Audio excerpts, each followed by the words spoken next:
Hello? What's your favorite nostalgic movie podcast?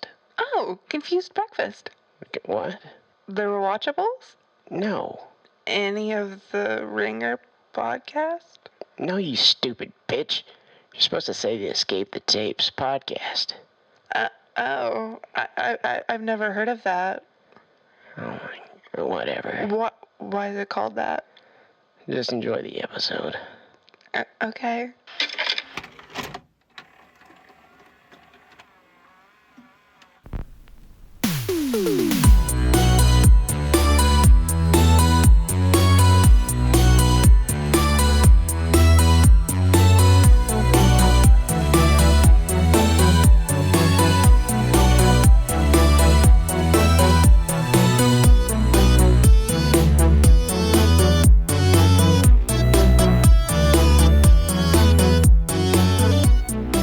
Implant comes out. Carmen Electra. Yeah. And Hell yeah. You know? Yeah, like why is the stab like right in the tit? I don't know. I feel like I don't know.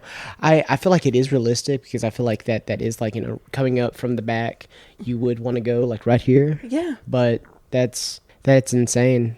Yeah, for her to just get mangled right in the breast. Welcome back to the Escape the Tapes, the podcast, where you listen to your favorite two humble hillbillies who like horror movies and like to scream about them.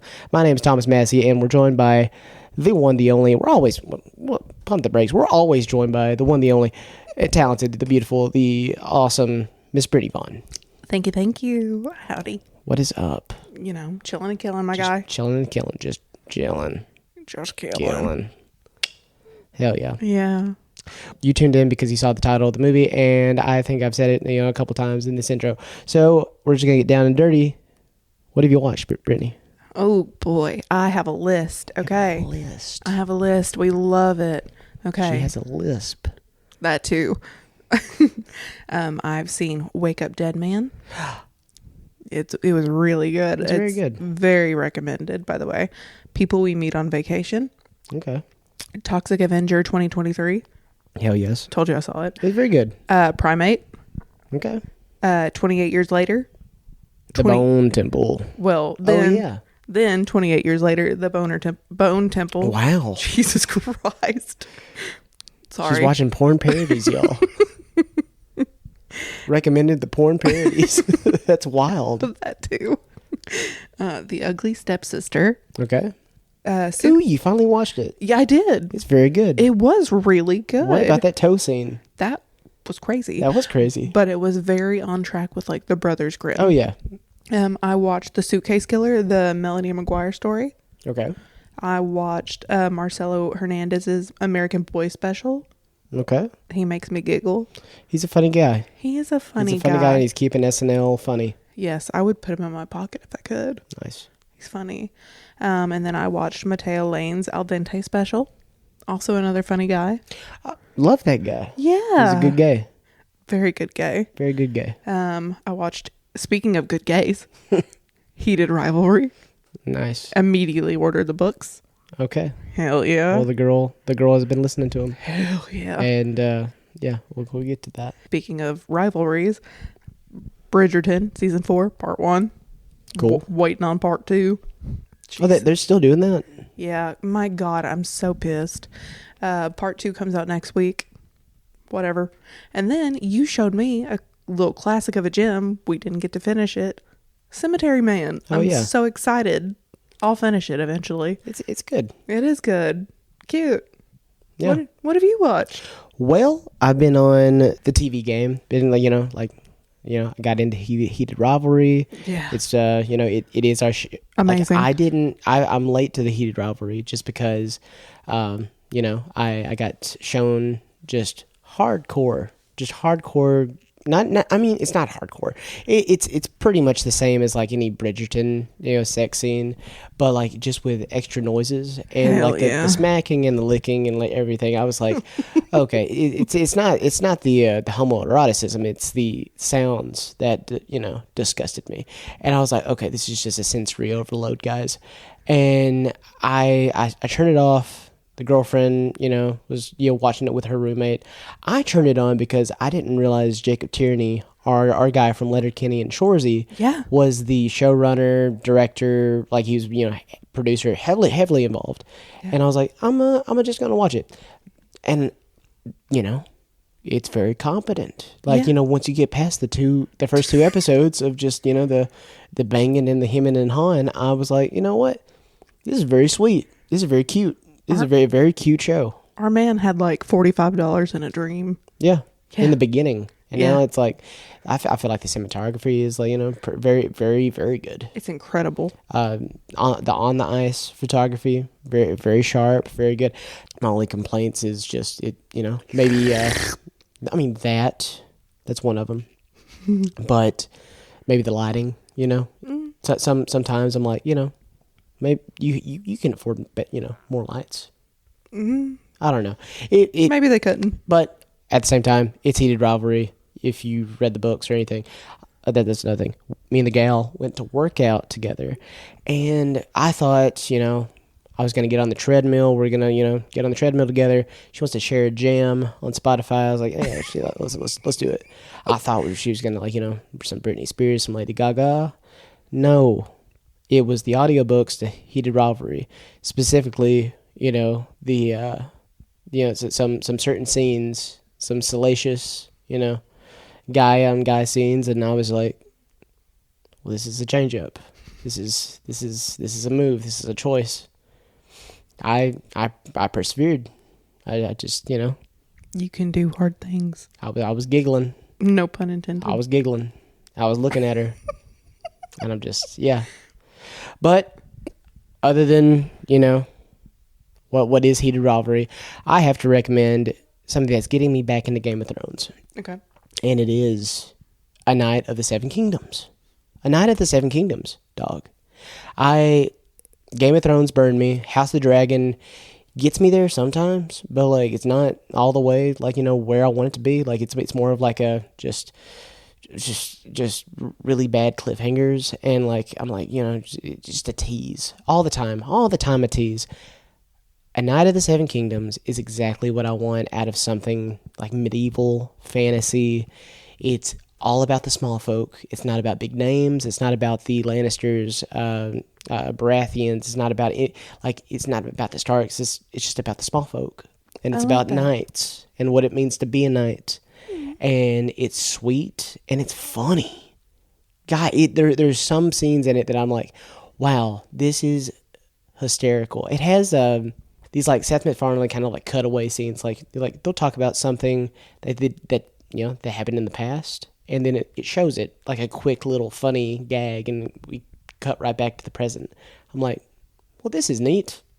This is way different than Game of Thrones, but somehow it's getting me right back into it. A Night of the Seven Kingdoms, highly recommend. We're on our Marvel rewatch, stuff with, like I'm just like, she's watched all the MCU movies. I watched all the MCU movies, but we haven't done that since 2018, 2019, going into the new-ish Avengers movies. Mm-hmm. And, this road to Doomsday this year. So like, it's like, yeah, we can cram 30 something movies. Yeah, absolutely. By Doomsday. And that's what we've been doing. I think we got ourselves up to the first two Guardians of the Galaxy movies. We're about to start them. And yeah, that's pretty much it. Just I've still a hefty list, I think. I've shoved in 11-ish Marvel movies. We're going by the timeline, like the MCU timeline, not in order of release, but as, like canonical timeline. Yeah, we started with Captain America, First Avenger, and I think then Captain Marvel, and then like the first Iron Man 2, Incredible Hulk, all that. So yeah. Okay. Yeah. Hell yeah.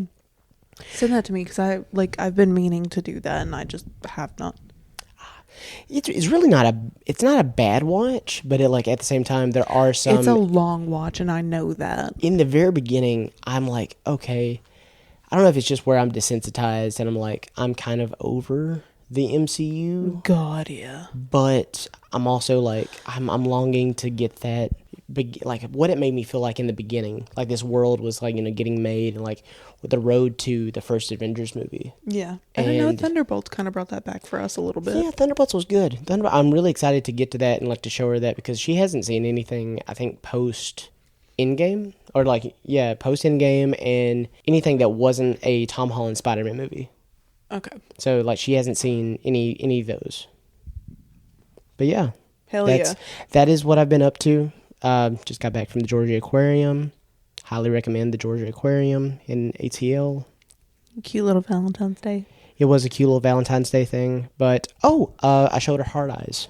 Oh my God, what did she think? She hated the thought of it. She hated the idea of it. I showed her a trailer because she was like... What did she think about the Lone Star first part? See, that this is what I sold her on. She's watched the trailer. I showed her a trailer. I forgot the trailer was... It's just a marketed, you know, horror movie. It's a slasher movie. And I'm like, I mean, yeah, it is that. But at the same time, it's a silly, in the best way possible, goofy, kind of fun rom-com ride. Yeah. And that's what I was like trying to get across to her. She thought I was like playing a joke on her. I was like, babe, we watch all the Scream movies together. Yeah. And she loves Scream. I was like, it's Scream, but Valentine's Day. Yes. And she was like, okay. And I was like, Survive the Night, literally, rom-com. When the movie opens, just judge it by its needle drop in the very beginning. Just judge it by that song, and you won't be disappointed. So she did that. She's like, she was ear to ear, like, oh my God, it's this kind of movie. I was like, yes. So yeah, no, Hard Eyes on Valentine's Day night. That was awesome. Okay. It was fun. Okay, cool. I'm so glad she liked it. Yeah. Without the movie that we're talking today, Hard Eyes wouldn't, be the movie that it was. Yeah, no, today we're talking about the 1996 Wes Craven meta horror slasher masterpiece. That is Scream. You're not scared, are you? Someone has taken their love of fear one step too far. How do we know you're not the killer? Solving this mystery. Everybody's a suspect! Is going to be murder. Who are you? The question is, where am I?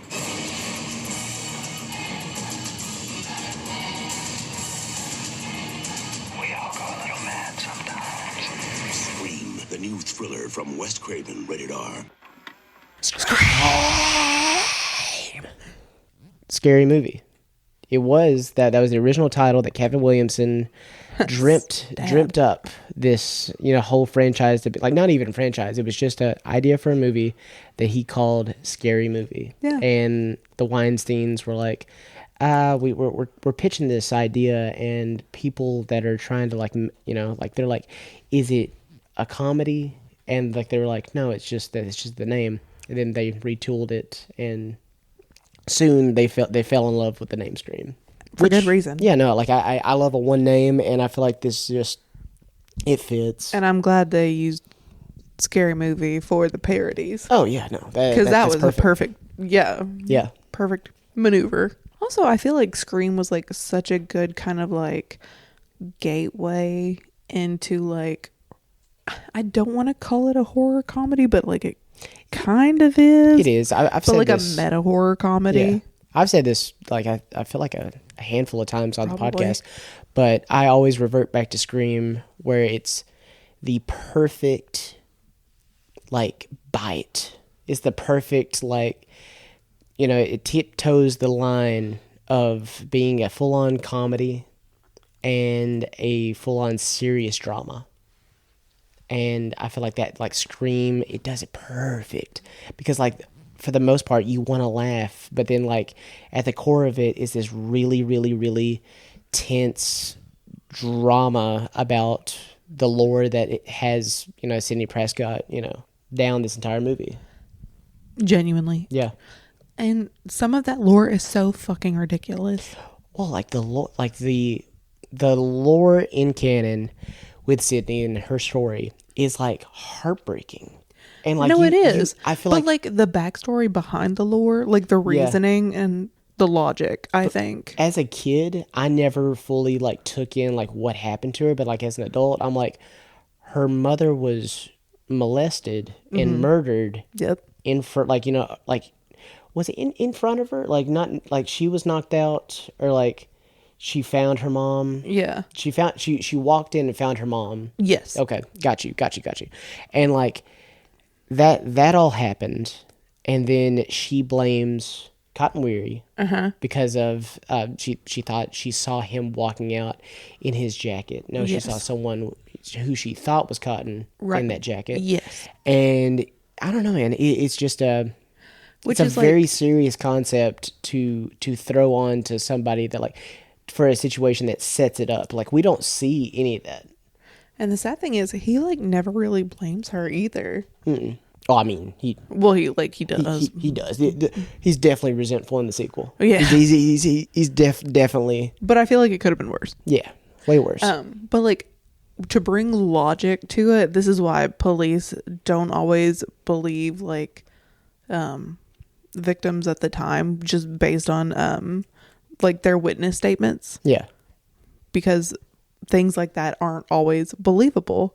She's also like a 17-year-old girl, Trauma. and it's like she was the only eyewitness, and it just, This is exactly why things be happening. things be happening. But we started on a very serious note. The movie is unserious, and like I said, it skirts a tightrope. And it does it so well. so well, and like I feel like that is attributed to the fantastic debut script, the screenplay that caused a bidding war. It's written by Kevin Williamson, and it is a flawless and tight little script, and I love it. It's a great screenplay. If you haven't ever read it, I suggest picking one up, and you can find it on Etsy, you can find it on Amazon, and just read along to the movie, because I've also been gifted a script by my co-host, and she's pretty awesome for that. Thank you. And I also had like a script book also, like, too, and like I've read along with this movie, and like it's the flow of it, the flow of everything that works together. And like, also, I feel like the perfect person to bring this screenplay to life is Mr. Wes Craven. Rest in peace. Watching Nightmare on Elm Street, watching People Under the Stairs, Scream, Serpent and the Rainbow, I've always wanted to meet him, like, when I was a kid. And then, like, I feel like he passed away while we were in high school, and that was a really sad time. Like, I was like, I'll never get to meet Wes Craven. You never really got a chance. Mm-mm. Like, I was just like, God, really wanted to meet Wes Craven. He just seemed like the sweetest man, and like everybody says, like, oh yeah, no, Wes Craven was the kindest, sweetest, soft-spoken guy, and he made all these like awesome horror movies. To be able to be inside his mind for like 20 minutes. I know. Like, this man was super kind and super sweet and super giving, but yet he made The Last House on the Left. Yeah. Like, it's great. Range. Sir? Range. Scream, 1996, directed by Wes Craven, written by Kevin Williamson, starring Neve Campbell as our heroine, Sidney Prescott. David Arquette as Dewey Riley. We got Rose McGowan as Tatum Riley. We got Courtney Cox as Gail Weathers. We got Jamie Kennedy as Randy Meeks. Skeet Ulrich as Billy Loomis. And Mr. Matthew Lillard as Stu Macher. Like, that's another thing. I think I could name every single character and every single like actor that plays that character in this movie. I think this is the film that I've watched the most in my entire life. Oh, I genuinely believe it. Like, I think I've seen this movie more than any other movie. Also, Yeah. this movie is genuinely so quotable. Oh, front to back. And back to front. I don't think you should do that. Probably not. No, you're gonna get it easy. Get a little caca in certain areas. Don't do that. I mean, Brittany, what's your relationship with Scream? I watched it not as a child because I was one. We were one when this came out. But I did watch it as a young teenager, and I loved it immediately. It's awesome. I was immediately traumatized by the immediate opening Drew Barrymore scene. Loved it. No, it really is Iconic. if you're watching it for the first time and if you've like grew up or like seen a cover of the movie or like a poster, you like she's the largest head, the floating head on the poster. Movie has been out for 30 years, going on this year. Happy 30th anniversary. Happy 30th, Scream. We didn't put that out there. This is the 30th anniversary episode. Yeah. It's also my third favorite, which is why we're doing it. That hell yes. This is my third favorite on our Mount Rushmore. And this is my third favorite movie sometimes. Like literally we had a battle of like because she wanted to do it, and like I was like, I mean, it's kind of my third favorite, and like it's weird because I talked about it in the third favorite episode, but my third favorite does swap, and you would think it'd be the fourth, but no, it's always the third. And instead of Raiders, some days it's Scream. And it's great because we got to talk about Raiders, and now we both get to just gush all over Scream. We get to cream over Scream. We cream over Scream. Boom. Boom. Boom. One day we'll have visual. You guys will get to see it. But Not the creaming, but no, like, absolutely not. I mean, On the Patreon. yeah, you're on the so Patreon. right. Not for free. Nope. And the thing I love too about media like this, and like the thing about like films becoming generational, is like with fresh eyes, new theories take place. Yeah. You feel me? Some of them are genuinely silly. And there are some that I don't believe in, but like I can kind of see people's point of view. Like someone the other day, they posted a TikTok saying, I think Tatum was one of the ghost faces, and this is why. Absolutely disagree with that. No, I do too. Full stop. They made a couple solid points, but I'll tell you, I'll show you a couple solid points. your fists. No, it's later on in the basement scene. Yeah, no. She's like, I'm just a day player. No, I'm kidding. But no, I was talking about the hard nipples. oh my God, no, I know. Those are solid points. Those are solid points. She's like, it's freezing in here. No. That's a choice. No. They all watch those dailies and they're like, we know what we're doing. Oh, 100%. I do love how it does bring us all together. And, you know, you can look at it from different points of view. I think it's very cool to see. That is definitely my dream Scream sequel is a point of view of our killers. Spoiler, it's the 30th anniversary. Go watch Scream if you haven't watched Scream right now, because these are the killers. They've been out for 30 years. Also, if you're being spoiled by this. Billy and Stu. I just want to see their point of view and like where they were at certain moments, because like I love the idea that they are Tag teaming, but like also like maybe like just like a very psychosexual like, you know, pairing. Yes. And like they are killing each other's girlfriends, getting away with this murder, becoming the survivors of their own scary movie, and just I don't know what happens if they won. Like do they ride into the sunset together, and like do they become like a lovers, you know, Thelma and Louise situation? Like what's going on there? I love that idea, and I want to see where, like, you know, maybe Stu was on the phone with Casey in the beginning, and Stu is the one that, like, you know, is just like, you know, calling the whole time. And maybe Billy is the ghost face. I know for a fact Billy is the ghost face. For me growing up, the Billy Stu plot twist was insane. Yeah. Like, that shook my prepubescent brain. The way they set up a red herring, and the way that, like, they're like, yeah, no, Billy's definitely the killer. And then to, like, you know, it's like, Both of hey, them. Billy is not the killer, but that's exactly what they want you to think the whole time. Also very confusing for me, and probably why I'm so the way I am. Explain. You're not gonna like it. What do you mean? Well, I'm a freak. Oh, yeah. Never mind. We don't have to get into that. But you're like, it makes sense. Makes a lot of sense. Makes a lot of sense. Yeah. But yeah, no, I just like to, I like to imagine, like, which ghost face is at, you know, certain moments of this movie. Because I know that Stu wasn't at Casey's house. No. It was Billy. Mm-hmm. And then Billy shows up, at Sydney's house.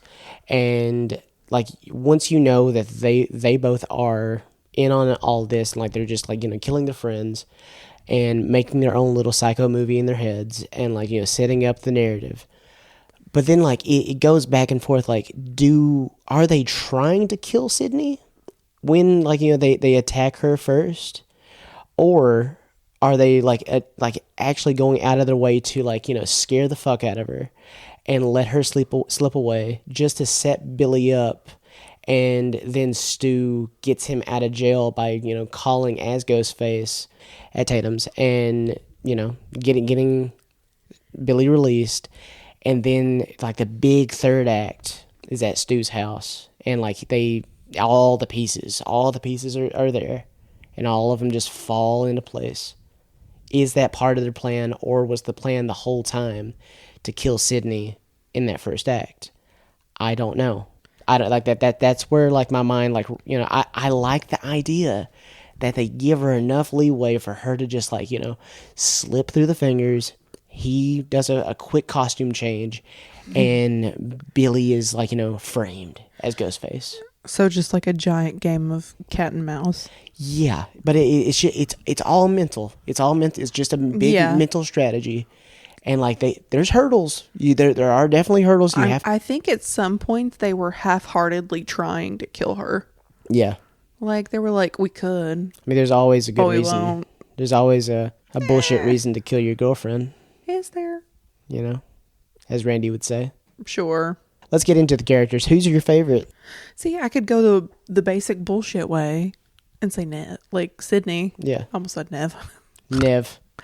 Nev. We're on first name basis, Right. Me and Nev Campbell, we're like this. Little pet names, like Nev. I mean, that is her name, Nev Campbell. Me and Nev Campbell. No, I do love Sid, but I don't think overall she's my favorite. Okay, it's not Sydney. It's not Sydney. It's not Sydney. It's not Sydney, and it's not definitely Sydney. not. It's definitely not Gal Weathers. Oh, man. I don't know. She's just. I want to punch that bitch in the face. Oh, I love Gal Weathers. Like, I love her, but I hate her. Yeah, no, it's a different side of Courtney Cox. We've just never seen. Like, she's known for Friends, and, like, now she's this insufferable, super bitch. Literally. It really might be Billy. Billy's awesome. Okay, great. Yeah, no, it's like Skeet Ulrich I was debating. Okay, so it was either Randy or Billy. Yeah. They might be my two homies in this one. See, you pick two, I pick two. I think I'm picking Gail Weathers and Stu. Really? Yeah. Okay. You know what? Gail Weathers has always been like, I love Courtney Cox. Fun fact, I've never really watched Friends like everybody else has. Okay. Not a big Friends guy. You're a different bitch, I understand.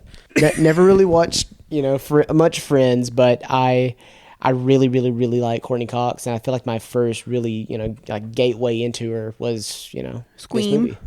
With Squeam and all the other Squeams, and I'd just be squeaming. I'd be squeaming with Gail Weathers. Squeaming and queaming. Yep.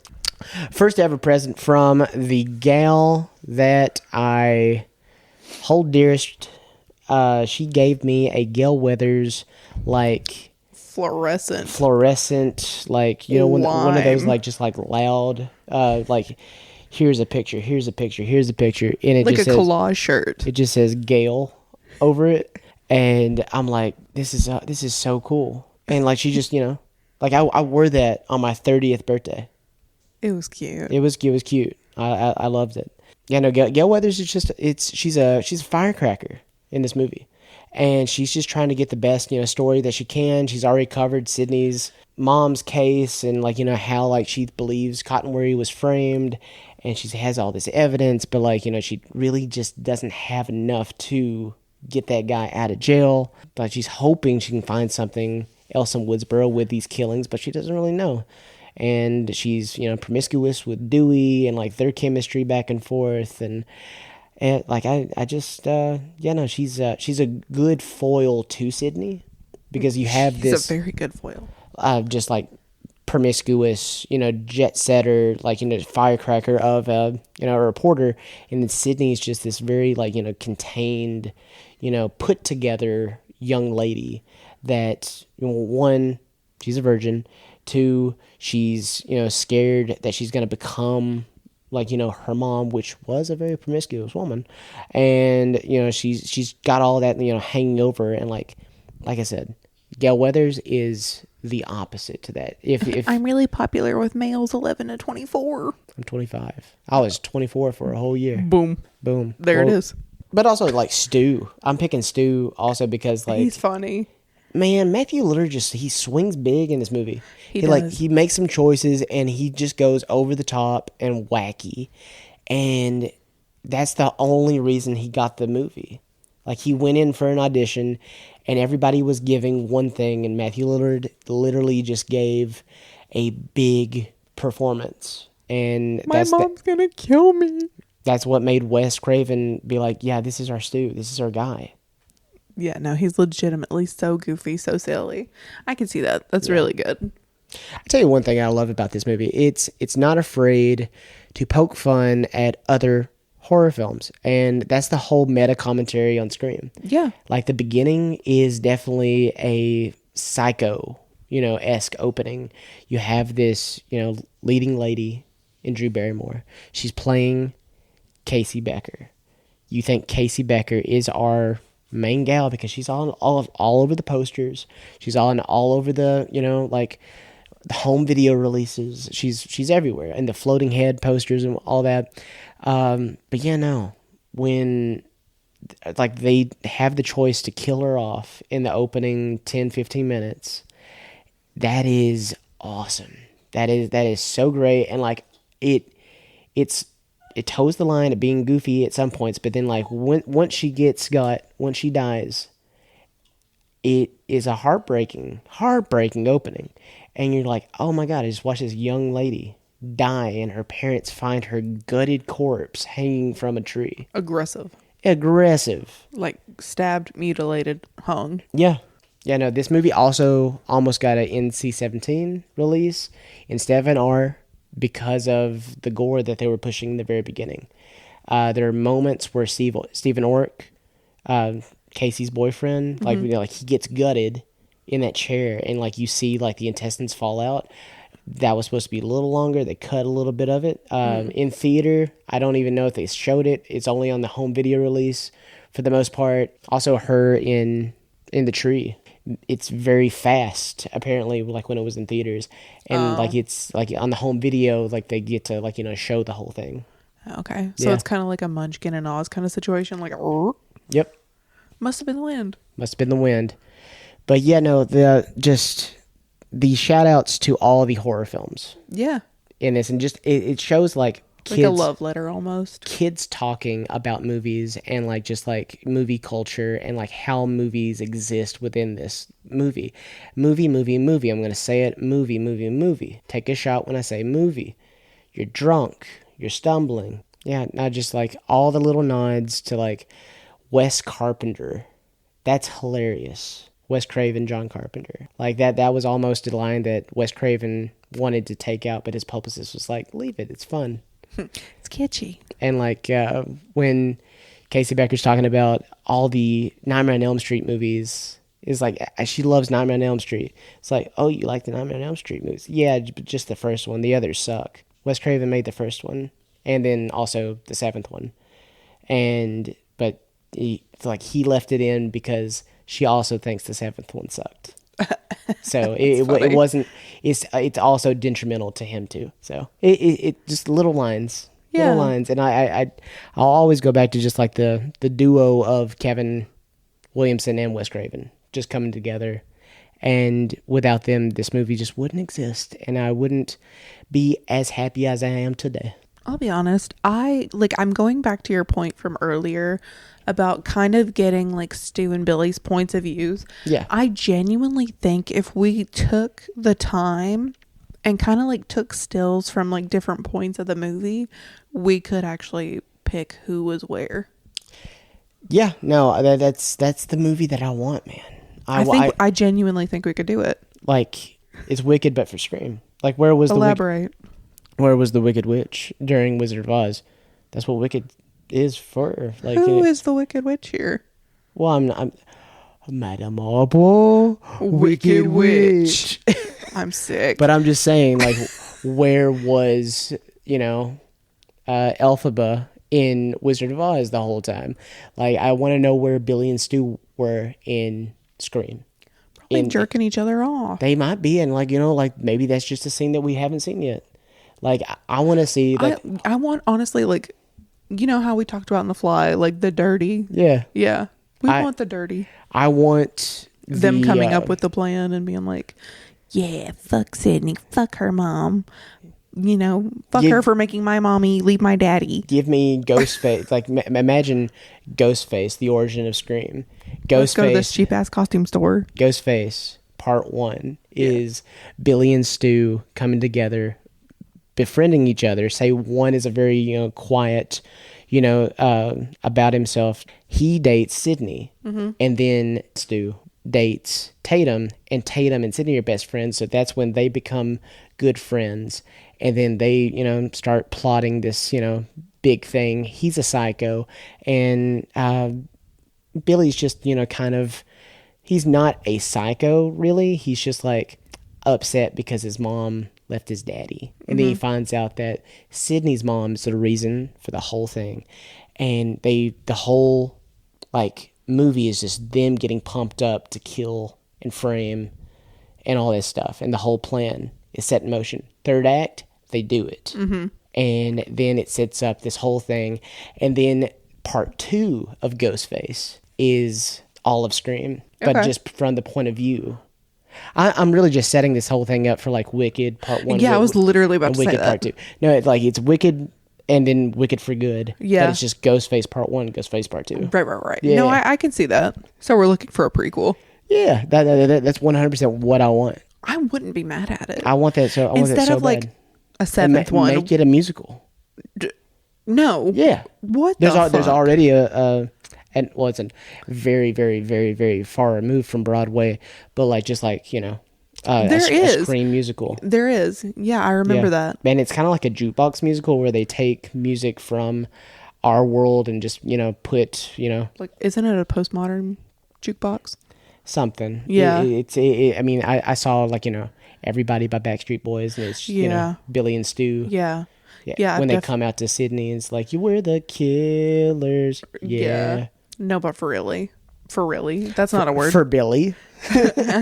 I love how this movie just glides by. It really, really, really just goes. And I on the many, many rewatches that I've had, it always sneaks up on me how long they spend at the house, at Sue's house. God, yes. It feels like there's a lot of movie, and then the third act is the Stu's house, and that is what happens. But it just, I don't know, man. I'm I didn't really realize that half the movie takes place at Stu's house. Yeah, this movie is an hour 51. Yeah, it's not my house, but I know my way around type scenario. And Casper. Well, no, it's just where I think we were talking about Rear Window, and then Scream, and just the blocking. Yeah. I know where I'm at in this house at all times. Oh, absolutely. And you're never confused to oh, this is here, but I'm oh wait, I'm confused. You're never like that while watching this movie. When you're in Stu's house, you know your way around. I don't know, man. It's just it's really cool the way they shoot it. I'll go back to the red herring thing. I never really noticed the boots until a couple years ago. The sheriff, he has boots that are very similar to the killer's boots. Yeah. When Sydney is in the bathroom and the shoes come off the toilet seat, And they lower with the Ghostface costume. Yep. Same boots. Earlier in the movie, someone had the same boots. You're led to believe that oh, this is them telling me he could be a killer. Yeah. All throughout the movie. And I really, really like that. I mean, there's some big swings. Why would the sheriff be the killer? And then I'm the sheriff couldn't outrun a fucking donut. But it goes back to Randy's thing. What's their motive? There is no motive is incidental. Yes. It's the millennium. We don't need a motive. But then that's what makes it so fucking meta. And I love it. Yes. I love it. Because, Like, it all, like, comes back in on itself. Yeah. But not in a superficial way. It's 1996. They're getting ready for, the year 2000. Like, just like everybody's like, just like, oh yeah, nothing really matters because the world could end. It could not. We're just doing our thing. And if killer's out there, he's just doing his thing. He's just killing people. We're getting drunk in house parties like it's 1996. What do you think about Kenny the cameraman? Honestly, I thought he was a fine feller. Just a poor soul. Just a poor soul. He didn't deserve his ending. I love He didn't deserve Gail's treatment of him either. Man, he didn't deserve it, but like I love the strays that she always throws him. They're like, sharp barbs. Oh man, she's like, Kenny, you fat fuck. You just body shaming out the ass. God. And man, she's just a gal that was made for this time. She couldn't exist today. No, but if she did, she'd be like, body positivity. Poor Kenny dies of a slash to the neck, and I just love, like, to his dying breath, he's on top of the hood of that van, and like all she says is, Kenny, I'm so sorry, but get the fuck off my windshield. Literally. And she would have called him a slur if she could. Oh man. What's your favorite part of the film, Brittany?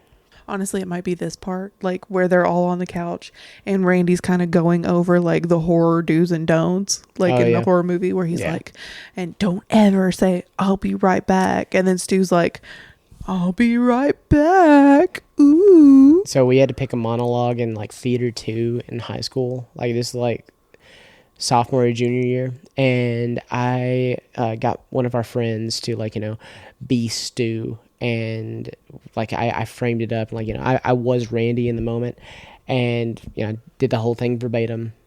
Killed, obviously. Like there were some people that had seen Scream, some people that haven't seen Scream, but for the most part it landed. But I always got the sense that everybody thought I was Randy, growing up, and like I'm just like the more and more I think about Randy, I'm like I am Randy. Some parts I am Randy, but like a lot of parts I'm like, I don't know. I feel like Randy has made a culture of people that know a lot about nothing.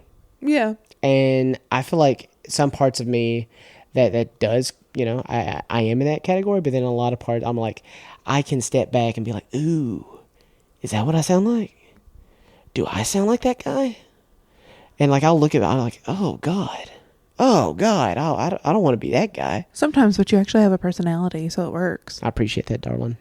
I really do. And I say that, but I also think Randy's genuinely really funny when he wants to be. Yeah, no, I think what Jamie Kennedy lends to him as like just he's the fool in the scenario. He is the comic relief.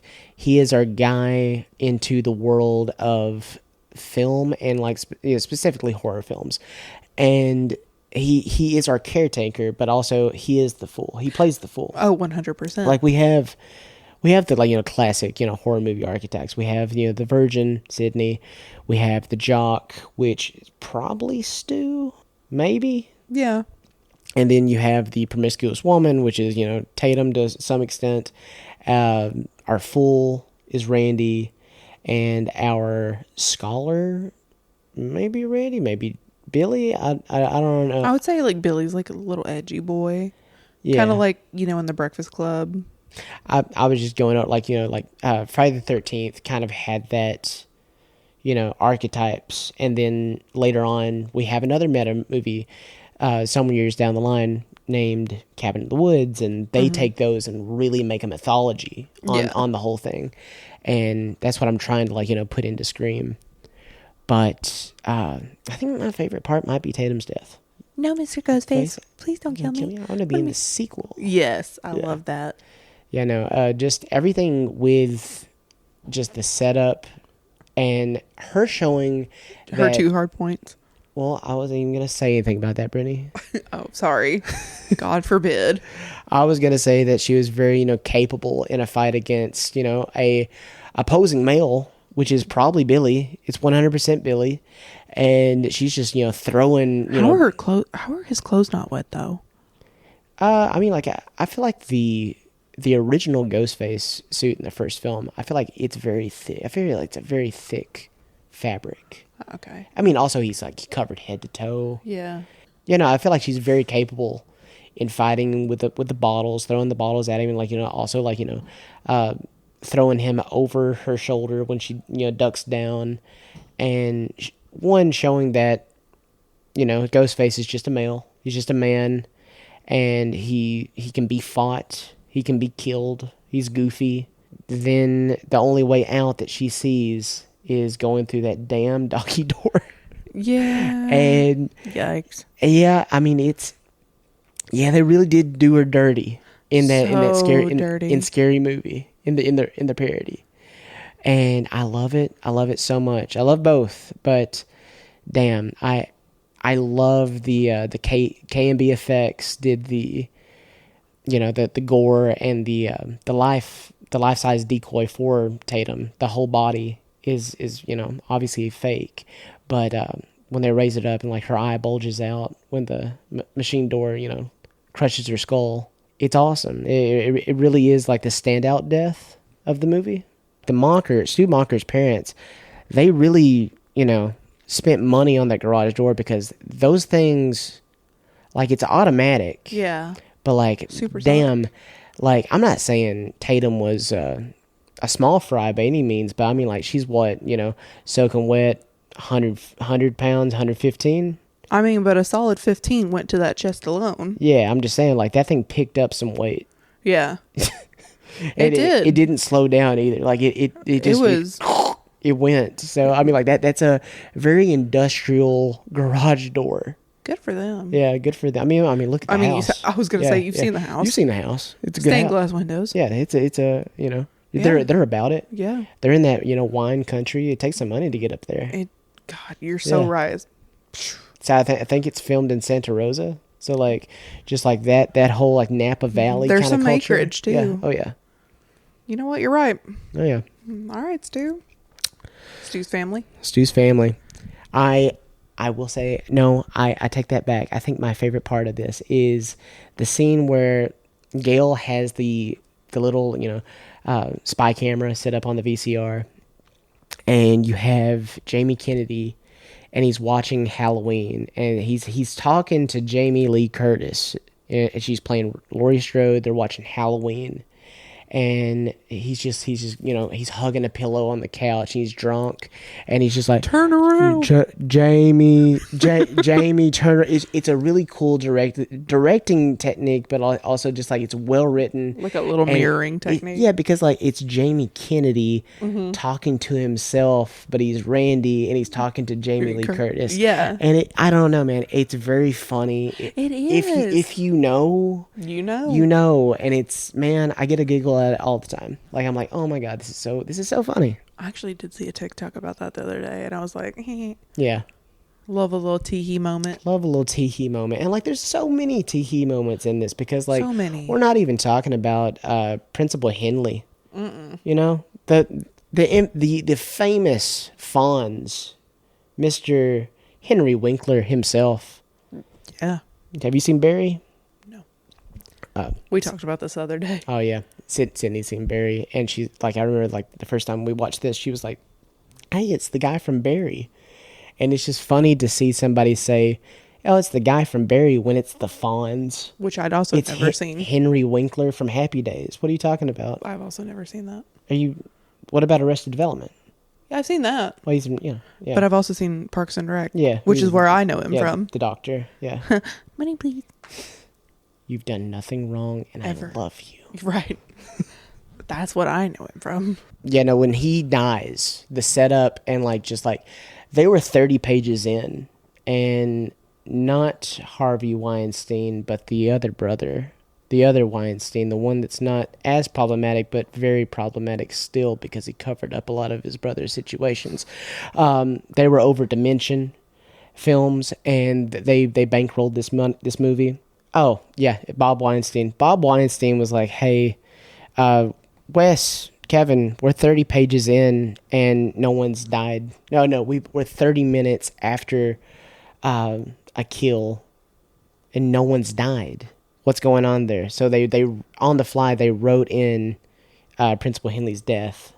And That's so rude. well, I mean, like they had to kill somebody, and like if you're gonna set up a death, I feel like you got to kill the Fonz, and just make it more memorable. And like just the whole setup, like he hears something, and he goes in the hallway and he sees Wes Craven dressed up as Fred the janitor, which is AKA Freddy Krueger, Right. And it's just cool that Wes Craven, he puts on the original like red and green sweater and the fedora, and it's just a nice little nod.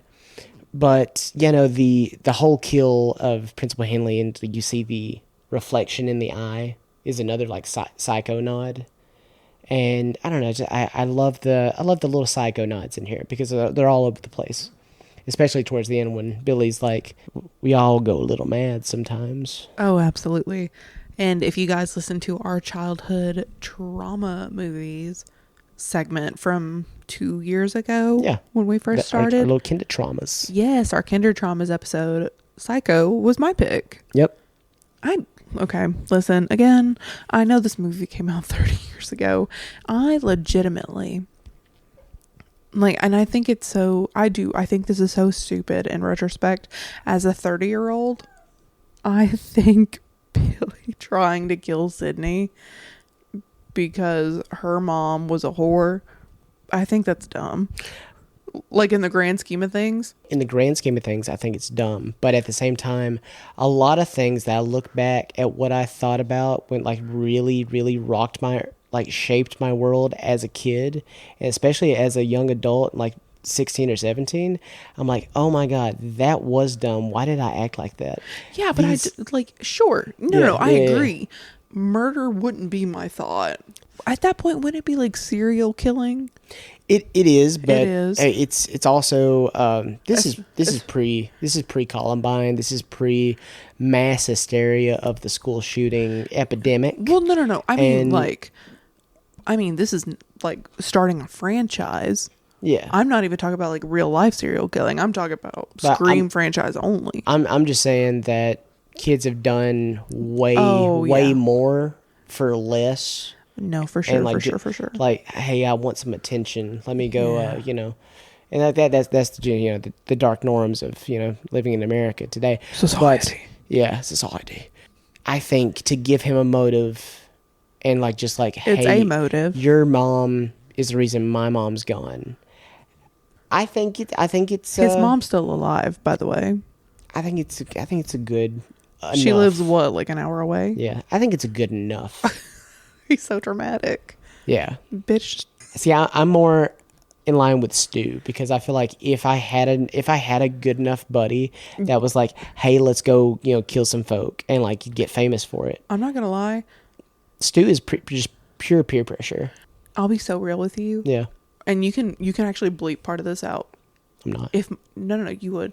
If Jason! still alive, you would absolutely help me kill him. Oh, absolutely. Yeah.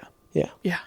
But he's dead because he fucking sucked. But because he was a murderer. He was a murderer. And we can absolutely keep that part in if you want. If you know me personally, you know the lore. Yeah. If you don't, drama. Awesome. Me and Sidney Prescott have this in common. Why did I have a goofy laugh? Anything else you want to talk about in Scream? Oh God, hold on. There's so much. There really is so much. I feel like too, I keep saying, I know it's been out 30 years. Like, it really has been. But also, we've watched it so much, but I feel like there's still so much you could still pick up on. Yes. Like, just small nuances, small details, small shit. Someone asked me, what is a movie that you think would be generational? What, if there was a wasteland, the world went to shit, and they found some form of media and a way to watch it. What movie would you want it to be? And people would look on it and okay, this is amazing, and I can't wait to tell my children about it, and I can't wait for their children to tell their children about it, and have this generational film. And Scream was not the movie that I said. I'm not going to name the movie I said, but it was just in the moment. But like now thinking back, I wish I said Scream because I do think it is generational, because I feel like everybody at the moment of making this movie, I feel like they were giving it what it deserved, and like exactly word for word that was written. They gave it 100, man, and they made it believable, and it's a, I don't know, it's just lightning in a bottle. It is. Because I feel like anybody else that was like on the table that was, you know, set to make this movie, they wouldn't have made it like Wes Craven, and they wouldn't have transcribed the words of Kevin Williamson to the degree that Wes did. And it's just, it is perfect. I 100% believe this is a perfect movie in my definition of a perfect movie. If it sets out to do the thing and it does the thing, it did the thing, and it's perfect for that. I could gush about it, you know, till the, you know, roosters roosters come in, or whatever the thing is, you know, the saying. Till the cows come home. Why are they not home? Where have the cows been, Brittany? Probably the pasture. Well, shit. Someone called the pastor. Pastor, I don't even know her. He's got my cows. But no, Scream is a quintessential like Little Thomas movie too, because I can remember on Fox 17 Sunday matinee movie, it would play right after church several times. That was the first time I ever watched it. That's crazy, by the way. Yeah, no, like I watched a TV edit of Scream very, very young. Very young, at my Nana's house. My first VHS tape of it was a stolen tape from my mom's first grade class that some kid brought. It was like, yeah, we're going to watch Scream. And Their loss, your gain. Yeah, no, my mom was like, no, it's obviously a rated R movie. We can't watch this. And that tape just collected dust, in her room, and I, got to take it home. So I also love, like, the villain monologues, you know, and like the horror movies, they're like, and this is why I did this. Because listen to my evil plan, Sydney. And that's another thing. I feel like they wouldn't have worked if they casted somebody else in these roles. Oh no. They work and they play, dog. They play. This movie is so rewatchable, and it's because of everybody behind the camera and in front of the camera. Yeah. Really. Yeah. Lightning in a bottle. It's perfect. Like when the guys are quote unquote coming clean to Sydney about who they are. Yeah. Hey, Sydney. Creepier. Hello, Sydney. Yeah. Oh, sure. I think I'm just jealous, actually. See, I feel like we can't nail that Roger Jackson voice. That's another thing. The unsung hero of Scream is the voice. Like, we know it's Billy and Stu behind the mask, but like the modulator, like that, it's an iconic voice that's used over and over again. And now, unfortunately, AI's got a hold of it, and like you can turn your voice into the Roger Jackson voice on TikTok and whatever you use. And we're not pro AI hoes. We're not pro AI, but it is kind of cool. It is kind of cool. But and we can't condone seeing the new movie in theaters. That's a whole different thing. It is. Happy 30th anniversary, but Scream 7. Don't give them your money. I don't know. Probably not. No. Yeah, no. But Roger Jackson, amazing voice, amazing find for this. I do. Also, I want to go back to it. Like, Neve Campbell's an amazing actress. Yeah, no, she's like she's her wonderful. breakdown in the kitchen. Like, you can, when they're like, we're the killers, this is why. Yeah. These movies helped make us psychos. Blah, blah, blah, blah, blah, blah, blah, Yeah. And she movies don't make psychos. Movies make psychos more creative. Yeah, like she's genuinely distraught. Like, it looks like her heart is breaking in real time. No, she is a treat and a feast to watch. It's heartbreaking to see her come to the fact that her boyfriend is the murderer of her mom, and the guy she lost her virginity to. It's like he like when she says "fuck you" and he says, Already "No, did. we already played that game. You lost." And see, Oh. that's another also hurtful. that's another thing though. This movie is very like subvertive. Like he's like, yeah, no, what happens to the final girl once she's lost her virginity? Once she's like unclean, unpure. Like we've never really talked about that or seen that in a film. Yeah. And I love that. I love that whole like just like, yeah, no, what is she without her virginity? She's still Sydney fucking Prescott. And Yeah. like it doesn't matter, you know, like if you're like this sullied lady and like you're not losing like, you know, like your know-how or your grit, like Yeah. and like that's what like, you know, horror movies are like, you know, the only, you know, females and like ladies that, you know, the ones that like, you know, are meant to be final girls have their virginity about them. Nah, untrue. For her, it wasn't even about like, I'm better than everybody else. It Yeah. was like her own internal compass and Yeah. like her own fear of like being her mom. Exactly. And she just misplaced her trust in somebody. Yep. And that also just hurts real bad. Oh, 100%. Closing thoughts. What a damn movie. What a damn movie. God, I'm so glad it's my number 3. It's your number 3. It's sometimes mine. I love this is another thing we haven't talked about, the costume. God, it's so, like, Iconic. it is. Like, you can recognize that face anywhere. See, growing up, I always called him Scream. I did too. As a young adult, I'm like, oh yeah, that's Ghostface. And then finding out as a 30-year-old, originally the original like name for this costume is the Father Death. And like they had many designs for the masked killer. Like it was never specific in the script or the screenplay. Like they on a location scouting thing that somebody had like a mask of like the Father Death costume, and it was an all white like hood, all white suit, like a very like ghostly, and it's supposed to be like, you know, a ghost father. But then they have a guy in an all white thing and Very and, KKK-ish. yeah, no, Wes Craven was like, he looks like a Klan member. He's a murderer, not a Let's, racist. Let's make it black.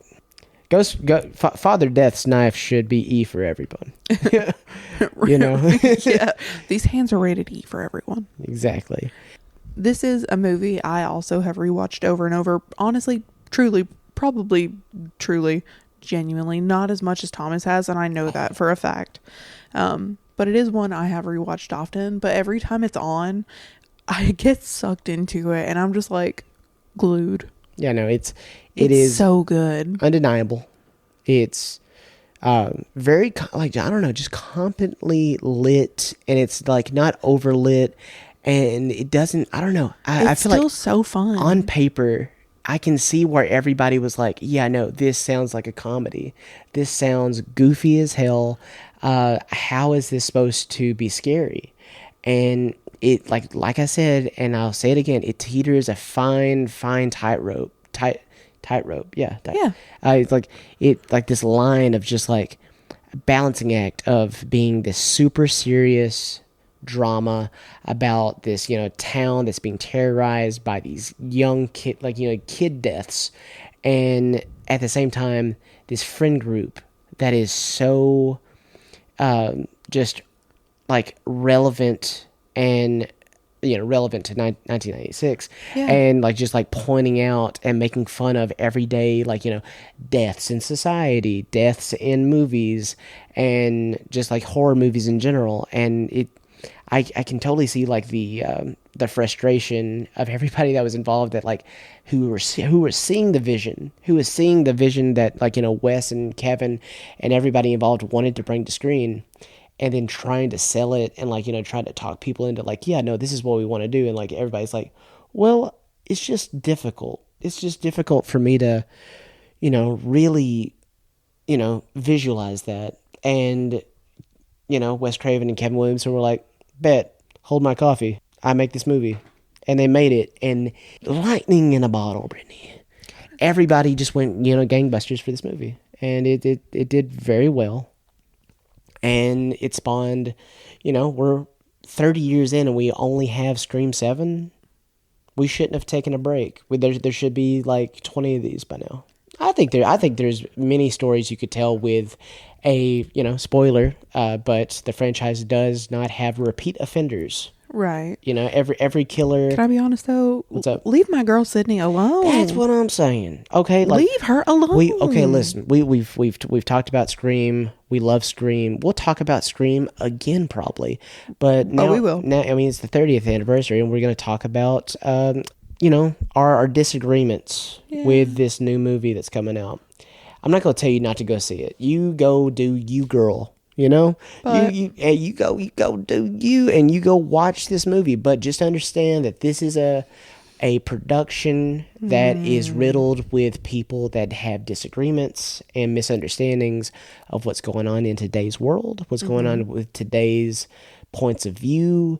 And all I'm saying is justice for Melissa Barrera, and just Free Palestine, and like just all kinds of things that are happening that kicked off the catalyst, after Scream 6. Because if you don't know, Scream 6, it ends with, our two protagonists, and like it's a farewell. It's a good bookend if you want it to be a bookend. But I know for a fact it could have continued. They wanted a trilogy with these two, and it would have been damn good. It would have been so good.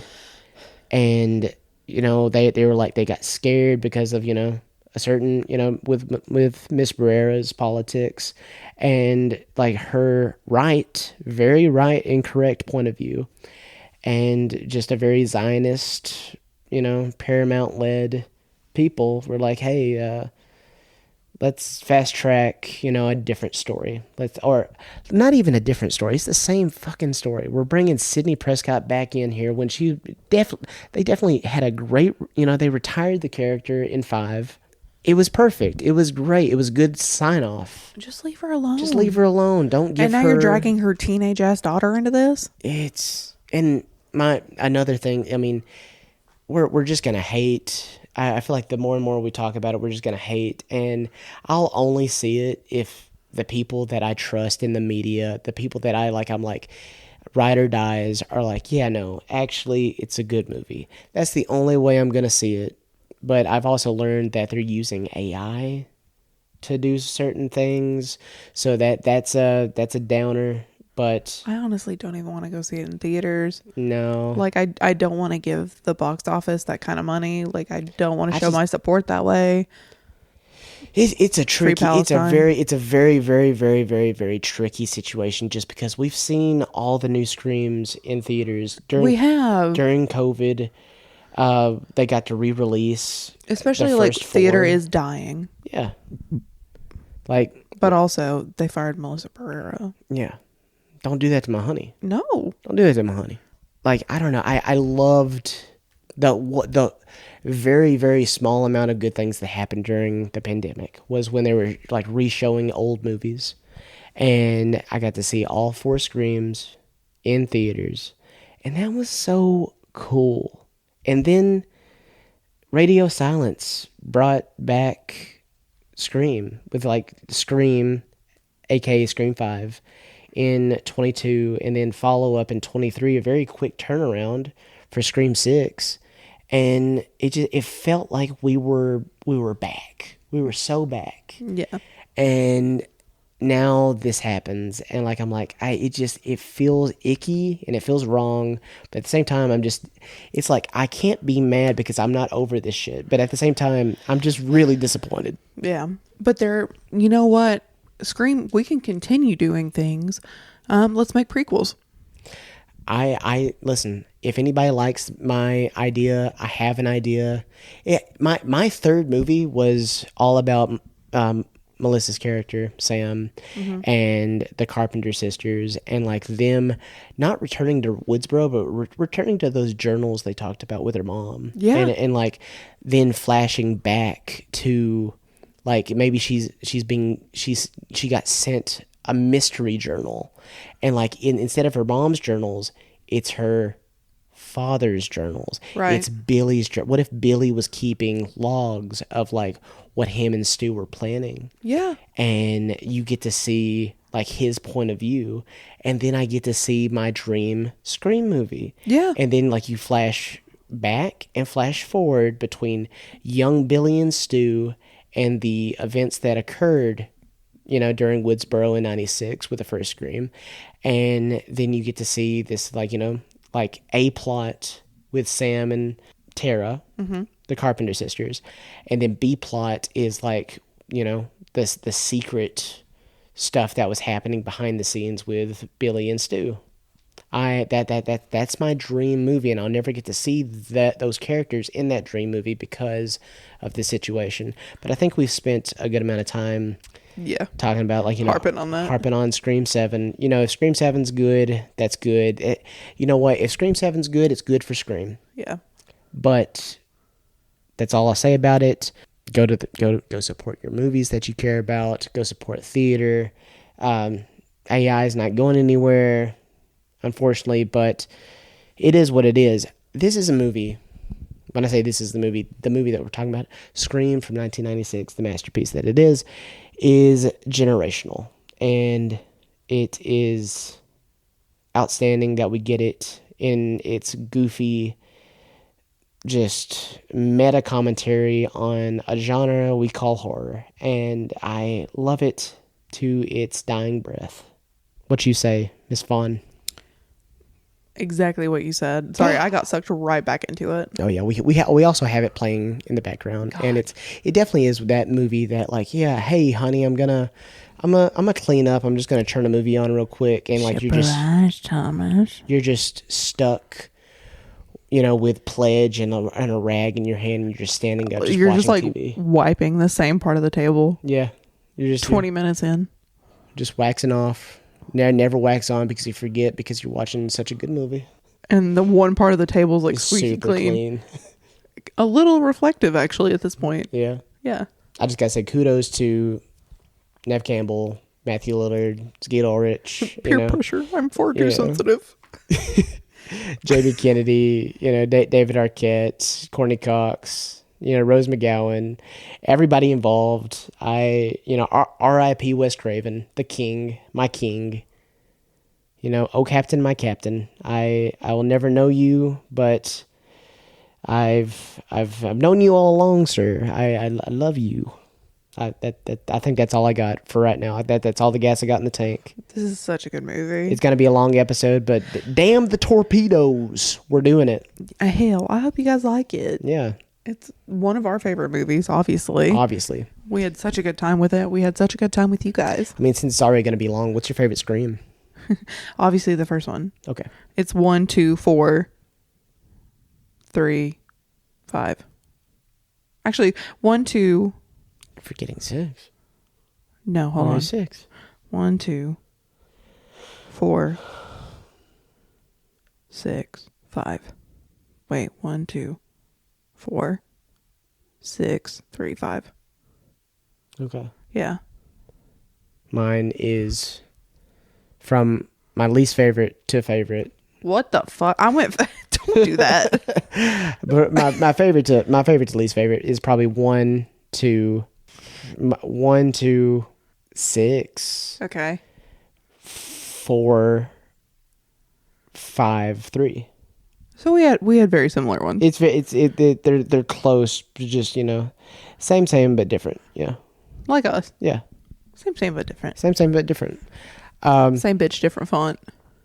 We love it. We cherish it, and, you know, like, you know, even if Scream 7 comes out and it's a dud, guess what? We have Scream. We'll forever have Scream. At the end of the day, we still have Scream, and that's all that matters. Brittany, where can they find us? They can find us on Instagram, TikTok, and Blue Sky at Escape the Tapes Pod. If you'd like to email us your thoughts and your Scream rankings, you can do so at escapethetapespod@gmail.com. If you liked our intros and outros done by the one, the only Simon Bronner, aka Rook Falco, find him on Spotify. He's the real mensch. He's the best. He's a genius. I'm just a guy that likes movies and horror movies, and yeah, and you're just a girl. I'm just a girl. You're just a girl. And I like movies and books and all the things. All the things. All right. It's awesome. Hell yeah. Hell yeah. So we haven't talked about it in a minute, but we're getting back to norm. Our next today's tapes, if you wanted to listen, is a MCU retrospective, and like we're doing, instead of like main episodes, we're going back to kind of like, I feel like we're taking too long on the retrospective, so we're just gonna cram them into little today's tapes. And two that me and Brittany love are also two sequels, and they're the two in their trilogies, and it's Spider-Man 2 and Blade 2. Hell yeah. Hell yeah. What's our next Escape the Tapes, Brittany? Our next Escape the Tapes is going to be a Stand By Me, which is another anniversary movie from 1986. All in Rob Reiner's, favor. Love that man. We miss him. Rest in peace, my brother. Rest in peace. Alrighty. We got to go. It's late. I love you. Love you. I love everybody. Happy Scream, happy 30th anniversary. Toodaloo, bitches.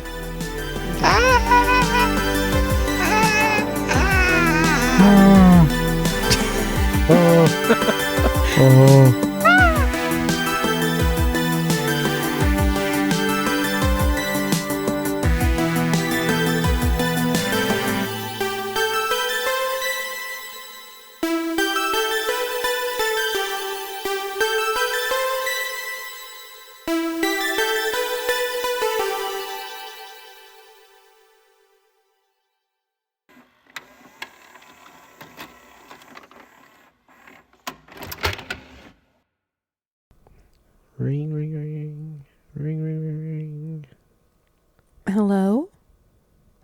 What's your favorite movie podcast? What kind?